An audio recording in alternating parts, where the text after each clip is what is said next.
ओम तत्सत।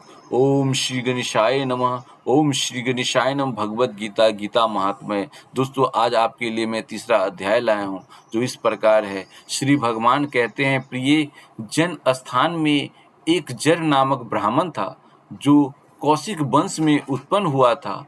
उसने अपना जातीय धर्म छोड़कर व्यापारिक वृत्ति में मन लगाया। उसे पराई स्त्रियों के साथ व्यभिचार करने का व्यसन पड़ गया था। वह सदा जुआ खेलता, शराब पीता और शिकार खेलकर जीवों की हत्या किया करता था। इस प्रकार उसका समय बीतता था। धन नष्ट हो जाने पर वह व्यापार के लिए बहुत दूर उत्तर दिशा में चला गया। वहां से धन कमाकर घर की ओर लौटा। बहुत दूर तक का रास्ता उसने तय कर लिया था। एक दिन सूर्यास्त हो जाने पर जब दसों दिशाओं में अंधकार फैल गया, तब एक वृक्ष के नीचे उसे लुटेरों ने धर दबाया और शीघ्र ही उसके प्राण ले लिए। उसके धर्म का लोप हो गया था, इसलिए वह बड़ा भयंकर प्रेत हुआ। दोस्तों, वह कोई भी धार्मिक काम नहीं करता था, जुआ शराब इन सब चीज़ों से व्यस्त था, इसीलिए उसके मरने के बाद वह प्रेत का रूप धारण किया था। दोस्तों, इसमें श्री हरि के मुख से जो ये बातें आगे बताई गई है, जो इस प्रकार है। उसका पुत्र बड़ा ही धर्मात्मा था, लेकिन उस जो पहले वाले व्यक्ति थे, उसके पुत्र बड़े ही धर्मात्मा थे और वेदों का विद्वान था। उसने अब तक पिता के लौट आने की राह देखी। जब वे नहीं आए, तब उनका पता लगाने के लिए वह स्वयं भी घर छोड़कर चल दिया। वह प्रतिदिन खोज करता, मगर राहगीरों से पूछने पर भी उसे उनका कुछ समाचार नहीं मिलता था। तदंतर एक दिन एक व्यक्ति ने उसकी भेंट हुई, अर्थात उसकी भेंट उस व्यक्ति से हुई जो उसको पिता का सहायक था। उससे सारा हाल जानकर उसने पिता की मृत्यु पर बहुत शोक किया। वह बड़ा बुद्धिमान था। बहुत कुछ सोच विचार कर पिता का परलौकिक कर्म करने की इच्छा से आवश्यक सामग्री साथ ले उसने काशी जाने का विचार किया। मार्ग में 7-8 मुकाम डालकर वह 9वें दिन उसी वृक्ष के नीचे आ पहुंचा जहां उसके पिता मारे गए थे। उस स्थान पर उसने संध्या वंदन की और गीता के तीसरे अध्याय का पाठ किया। दोस्तों, मैं बताना चाहूँगा कि उस व्यक्ति का जो पुत्र था, वो बहुत ही बड़ा धर्मात्मा था, वो वेदों का ज्ञाता था, वो तीसरे अध्याय का हमेशा अध्ययन किया करता था। उसके पुण्य कर्म से क्या हुआ, जो आगे श्री हरि बताते हैं, जो इस प्रकार है। उसी समय आकाश में बड़ी भयानक आवाज़ हुई। उसने पिता को भयंकर आकार में देखा। फिर तुरंत ही अपने सामने आकाश में उसे एक सुंदर विमान दिखाई दिया, जो तेज से व्याप्त था। उसमें अनेकों क्षुद्र घंटिकाएं लगी थी। उसके तेज से समस्त दिशाएं आलोकित हो रही थी। यह दृश्य देखकर उसके चित्त की व्याग्रता दूर हो गई। उसने विमान पर अपने पिता को दिव्य रूप धारण किए विराजमान देखा। उनके शरीर पर पीताम्बर शोभा पा रहा था और मुनिजन उनकी स्तुति कर रहे थे। उन्हें देखते ही पुत्र ने प्रणाम किया, तब पिता ने भी उसे आशीर्वाद दिया। तत्पश्चात उसने पिता से यह सारा वृत्तांत पूछा। उसके उत्तर में पिता ने सब बातें बताकर इस प्रकार कहना आरंभ किया कि बेटा, दैव बस मेरे निकट गीता के तृतीय अध्याय का पाठ करके तुमने इस शरीर के द्वारा किए हुए दुष्कर्म बंधन से मुझे छुड़ा दिया। अर्थात दोस्तों, मैं यह बताना चाहता हूँ कि उसके बेटे ने जो उस वृक्ष के 9वें दिन जब वह रास्ते में थक जाता है और 9वें दिन वहाँ बैठकर जो भगवत गीता का तीसरा अध्याय पढ़ता है, जिससे उसके पिता जो पिशाच बने रहते हैं, वो उनके गीता के प्रभाव से, उनके बेटा के इस शुभ कर्म के प्रभाव से उन्हें बंधन मुक्त हो जाता है और श्री हरि के पास चले जाते हैं। इसी बीच की जो घटना है, जो इस प्रकार है।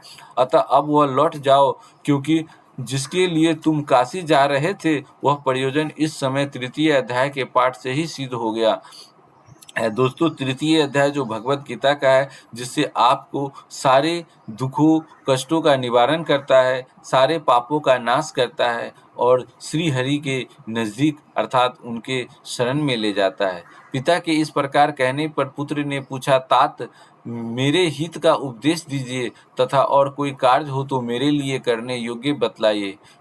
पुत्र ने ऐसा पिता से कहा। तब पिता ने कहा, अनघ, तुम्हें यही कार्य फिर करना है। मैंने जो कर्म किए हैं वह मेरे भाई ने भी किए थे, इससे वे घोर नरक में पड़े हैं। उनका भी तुम्हें उद्धार करना चाहिए, तथा मेरे कुल के और भी जितने लोग नरक में पड़े हैं, उन सब का भी तुम्हारे द्वारा उद्धार हो जाना चाहिए। दोस्तों, अगर आपके किसी भी रिलेटिव में या कुछ भी कोई भी महान व्यक्ति अगर उत्पन्न होता है जो भगवत गीता का ज्ञान रखता है, वह खुद का ही नहीं आपके पूरे कुल का उद्धार करता है। इसलिए दोस्तों, भगवत गीता जरूर पढ़ें। और भगवत गीता का जो तीसरे अध्याय का जो महात्म्य है, जो आगे इस प्रकार है, यही मेरा मनोरथ है बेटा, ऐसा उसके पिता ने अपने पुत्र को कहा।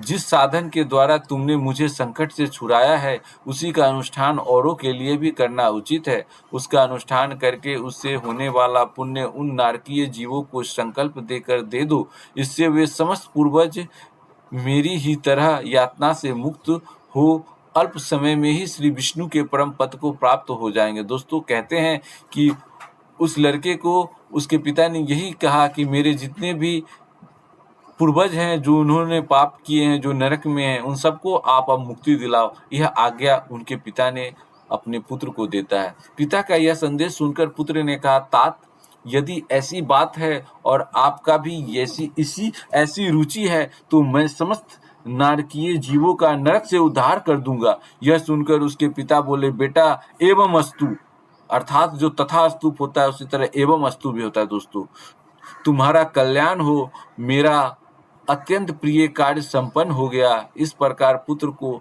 आश्वासन देकर उसके पिता भगवान विष्णु के परम धाम को चले गए।